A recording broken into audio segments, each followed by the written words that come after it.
today is episode number 360. We have covered a lot of ground over the year, but I have to admit that going in, I did not think airline incidents would play this much of a role. Hi, I'm Chris May, writer, producer, and host of This Day in Weather History, a podcast from the Weather Network in Canada.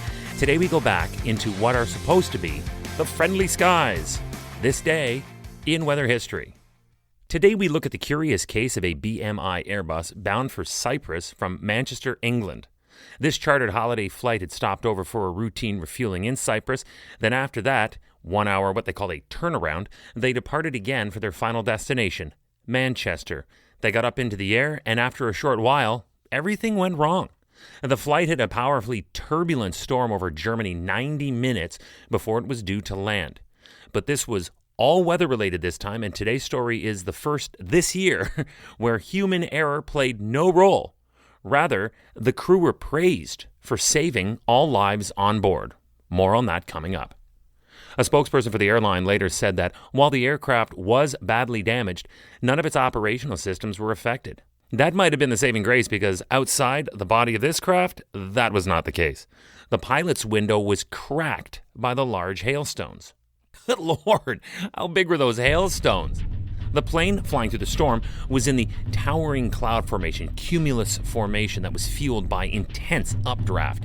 This took water droplets that were likely churning around inside this monster cell and fused them together to create the same massive ice formations that, when they eventually hit the ground, are still golf ball to baseball sized.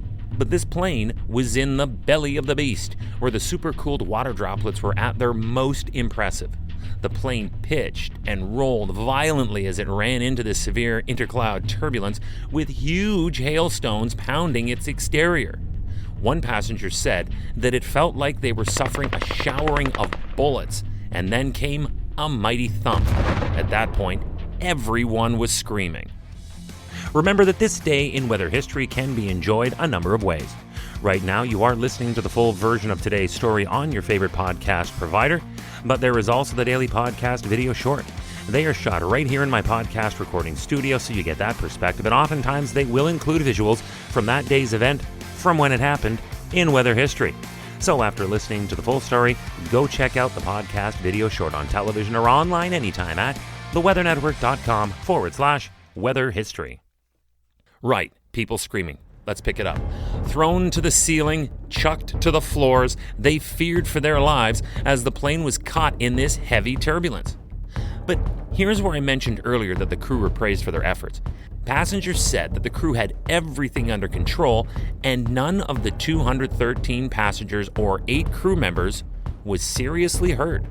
It was not until they were disembarked on the tarmac when they turned to see a football, or this is in Manchester, I guess soccer ball-sized hole, punched out of the plane's exterior. Come on, man, that's incredible. What happened? The aircraft was initially cleared to climb to 8,000 feet, but before reaching that altitude and prior to this, the aircraft had been in clear skies above this towering cumulus cloud formation that I pointed out earlier. It was clear for most of the flight until that final 90 minutes over Germany. When they entered a patch of high-altitude cirrus cloud, that's when the fasten seatbelt sign was turned back on in anticipation for, and I quote, an area of light, innocuous turbulence. Boy, that was an understatement.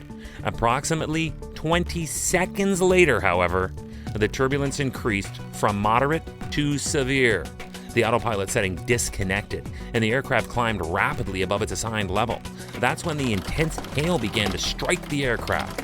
Both flight crew later said that although they both noticed that the master warning light had turned on when the autopilot disconnected, they have no idea how long it was on for because neither pilot could hear it over the associated noise that was coming from the hail.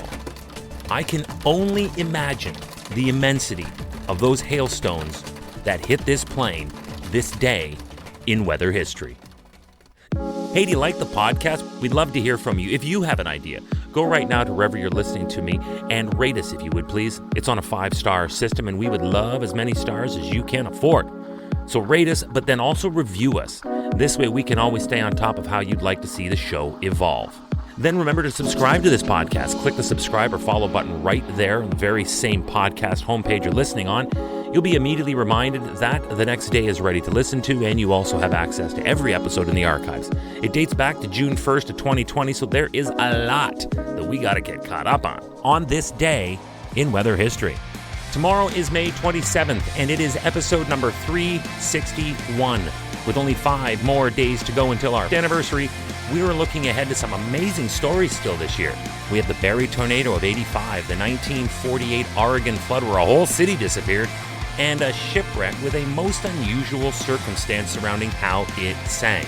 But tomorrow is the 27th, as I'd mentioned, and we're going to look at just how close Toronto Island came to disappearing.